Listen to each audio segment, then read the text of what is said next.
Good evening. Rafizi Ramli has responded to PAS over their conditional support for the demand for an RCI into the judiciary. Stay tuned to find out what he said. Meanwhile, a PKR leader has criticized party members who attacked Rafizi and 8 other PKR MPs for raising concerns about alleged judicial interference. All this and more on KiniNews. Rafizi Ramli has warned PAS not to repeat the grave error it made during the 1MDB scandal. This time it was over the call for a Royal Commission of Inquiry into the judiciary. Rafizi said this in response to PAS Deputy President Tuan Ibrahim Tuan Man, who said the party would only support the proposed RCI if Rafizi joined a protest rally demanding Prime Minister Anwar Ibrahim's resignation. He dismissed the conditional support as nothing more than opportunism. Hari ini kami yang 9 ahli Parlimen PKR ni dah mula menghantar surat rasmi kepada semua ahli parlimen termasuklah dari pembangkang. Dari situ kita akan sama-sama lihat siapa yang bersetuju dan siapa yang tak bersetuju. Bukanlah hak saya nak hukum kalau tak bersetuju itu siapa yang ikhlas, siapa yang tak ikhlas dalam usaha mempertahankan kebebasan badan kehakiman ini. Seperti mana PAS terus saja menghukum saya kononnya tidak ikhlas selagi saya tidak sertai perhimpunan mereka. Saya minta hanya satu dari PAS. PAS jangan ulang kesilapan semasa skandal 1MDB dahulu. Kami yang susah payah membuktikan penyelewengan, dia dengan mudah saja pergi jadi auditor dan umum mereka berpuas hati. He added that PAS often champions the idea of mature politics and said that this should involve presenting views on public interest matters objectively. He said if their views happen to align, it doesn't mean that they share the same political platform. Rafizi stressed that what comes from the opposition may be seen as criticism, but from the government it's viewed as constructive feedback, and both have a role to play. Tuaran PKR Chief Rakimin has slammed party lawmakers who reprimanded their colleagues for criticizing the government. This was in response to remarks by several leaders against Rafizi Ramli and other MPs regarding their remarks on the appointment of the Chief Justice and several current issues. In a statement yesterday, Razif told leaders to assess any criticism or feedback from within the government rationally. He said otherwise, it only gives the impression that the current government is filled with bootlickers.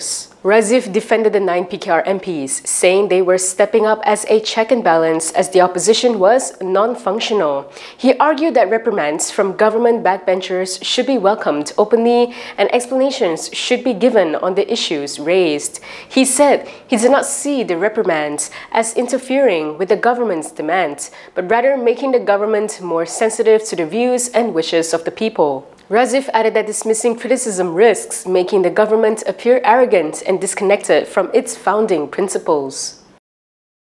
Meanwhile, DAP Youth has warned the government that the controversy surrounding Malaysia's judicial appointments is damaging public trust. It called on them to come clean to prevent further erosion of trust. In a statement, DAP Youth's National Executive Council urged the government to respond to the questions surrounding the judicial appointments, stressing that transparency and accountability are non-negotiable. The group pointed to rising concern within both civil society and the legal community.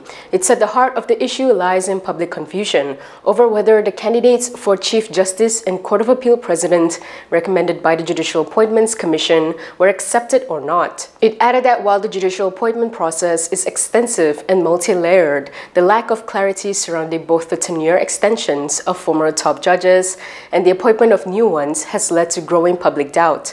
It said without a timely, transparent and responsible explanation from the government, this unease will only deepen. As such, it called on the government to clarify the matter to the public through proper institutional mechanisms. It also called on the government to take meaningful steps to restore transparency and public trust in our democratic institutions.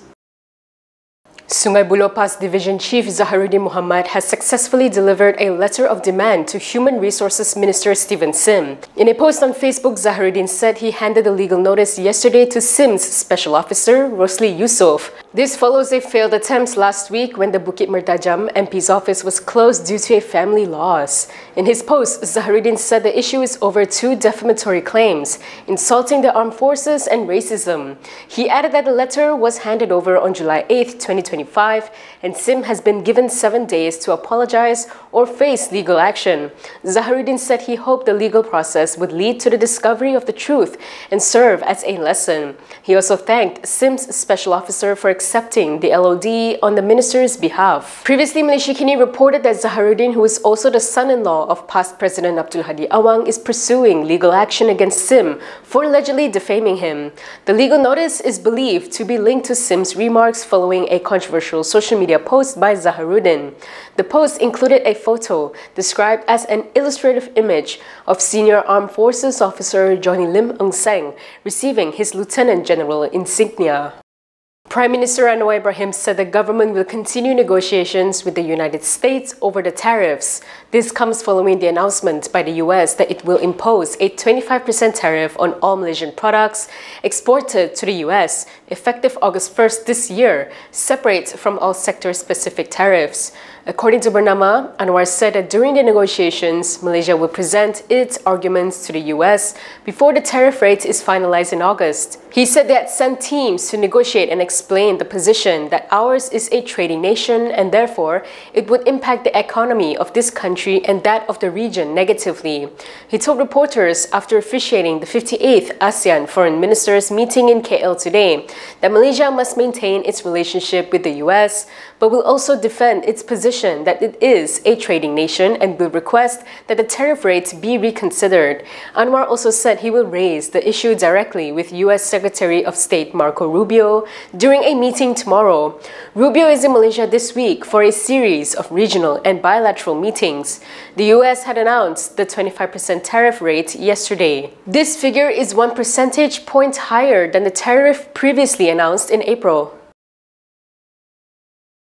If you like the stories we produce, consider supporting us by subscribing to Malaysia Kini. Click the link in the description below or scan the QR code on your screen to subscribe. Still on the tariffs, US President Donald Trump reportedly said that he is sticking to his August 1st deadline. According to a post on his Truth Social platform, Trump said that there has been no change to this date and there will be no change. He said, in other words, all money will be due and payable starting August 1st. He added that no extensions will be granted. According to Bernama, Trump had earlier said that the deadline is firm, but not 100% firm. Bernama cited a DPA report, which quoted Trump as saying that if they call up and they say they would like to do something a different way, we're going to be open to do that. Trump said this when asked whether the August 1st deadline was binding. On July 7th, Trump published more than a dozen letters to countries with details of his latest tariff plans, including Malaysia. The White House on Monday announced the revised August 1st deadline, postponing the original July 9th implementation date. Former MACC Chief Latifa Koya recently slammed the Attorney General's chambers over downplaying allegations over the judiciary. She also questioned whether the AGC had conducted any probe regarding the allegations against a judge before dismissing it.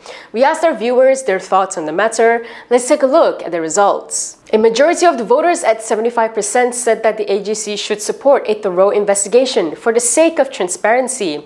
Meanwhile, only 16% believe that the AGC did the right thing, saying that the allegation is premature and lacks solid evidence. 6% think that both sides have merit and said that a transparent investigation is needed. Several voters said that launching an early investigation would help restore public confidence. What do you think? Share your thoughts in the comment section below.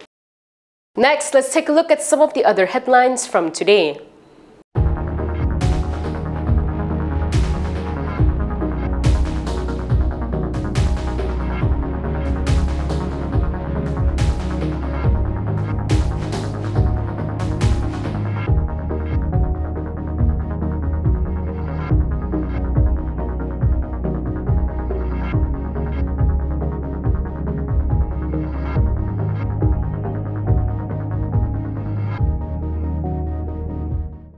That is all from me today. For more stories, you can go to kinitv.com. You can also follow us on Instagram, X, YouTube, and Facebook for the latest news updates.